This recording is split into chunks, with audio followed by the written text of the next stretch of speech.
Freddy Mamani is a busy man. He found time for our interview in his tight schedule one Friday night in El Alto, the Bolivian city that sits high above La Paz at 4,000 meters altitude. It's in this growing city where Mamani grew up, and now in his 40s, where he has created the new Andean architecture. Mi inicio ha sido muy de niño, ayudando a mi papá fines de semana o en las vacaciones. Quizás no a trabajar, pero sí jugando con la arena, con el yeso.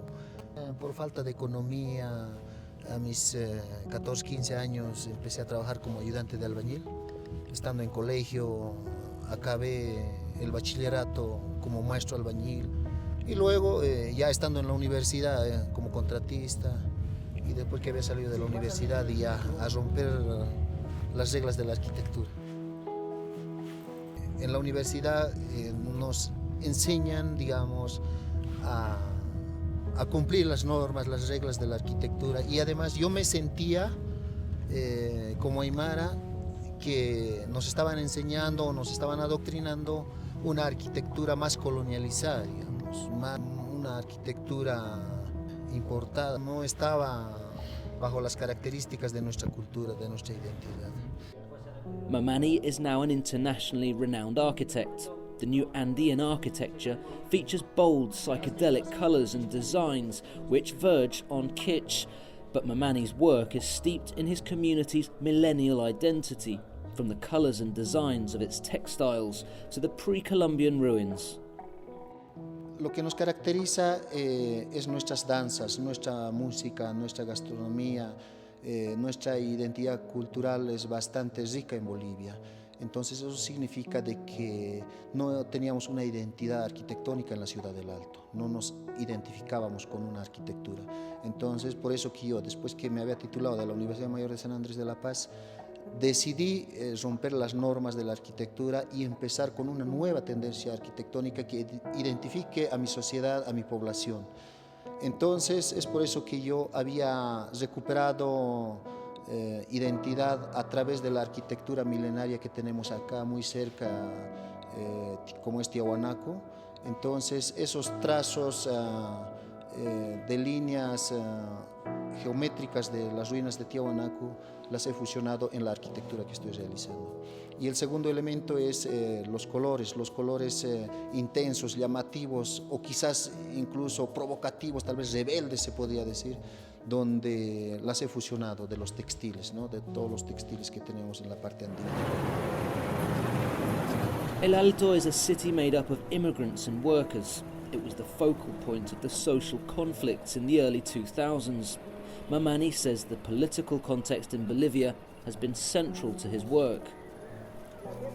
Es una arquitectura que he innovado desde el año 2002, después que ha entrado el presidente Evo Morales, donde es una arquitectura que ha roto todos los esquemas de la academia, todas las normas, porque esta arquitectura tiene una identidad propia en la ciudad del Alto. Con la última elección de Evo Morales ha cambiado bastante la constitución, incluso las leyes de la educación, donde estamos obligados a aprender nuestro propio idioma, porque somos más de 36 nacionalidades con sus propios idiomas, con sus propias culturas en Bolivia.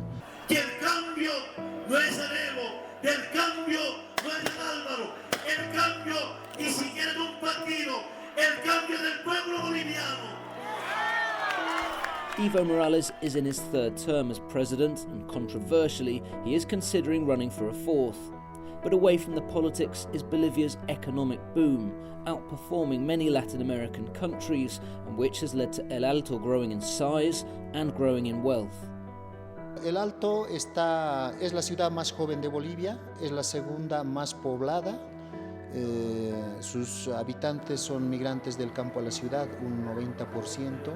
El Alto ha cambiado hace una década, algo más, con la arquitectura más que todo la ciudad del Alto, ¿no? Porque a principio era color tierra, color ocre, eran casas hechas de adobe comprimido. Para mí era pues un clima muy frígido, o sea, era árido, sus calles polvorientas, Entonces yo traté de dar color a través de la arquitectura que estoy realizando. The residential buildings that Mamani designs have become known as cholets, a word that mixes two terms. El nombre cholet a principio a mí realmente no me caía bien, porque supuestamente lo fusionaban de dos términos, el término cholo y chalet, pero en Bolivia lo recepcionamos el término cholo como algo despectivo, lo más bajo, entonces algo discriminatorio. Como ya en los últimos tiempos, en estos tiempos ha cambiado, digamos, la ideología boliviana, hemos sido incluidos incluso en la nueva constitución política del Estado, entonces eso significa de que nosotros nunca hemos tenido ese término. Entonces yo sí lo acepto en el sentido de fusionar dos términos, la palabra chola y chalet, ¿ya? Entonces esa fusión hace el término cholet, que ha pegado a muchos extranjeros y a la misma población boliviana. Despite his success and popularity with his party halls and apartment buildings, not everyone has been won over by this new style of architecture. A principio había mucha crítica, por ejemplo, de la academia, pero muy bien recepcionada por los extranjeros y por mi población. Freddy Mamani has not only put his name on the map, but also the city where he has lived since his family moved here when he was young. Y gracias a esta arquitectura se conoce el Alto, ¿no? Porque antes un extranjero o uno nacional que por primera vez viene a La Paz pensaba que ha llegado a La Paz, pero La Paz es otra ciudad, el Alto es otra ciudad. La ciudad del Alto, de alguna manera estoy tratando de hacer que sea un Tiahuanaco moderno, pero al estilo Las Vegas también, ¿no? Our time was up. Freddy Mamani is a busy man and had to travel to oversee construction at a project many hours away, before then crossing the world to source materials for his next project.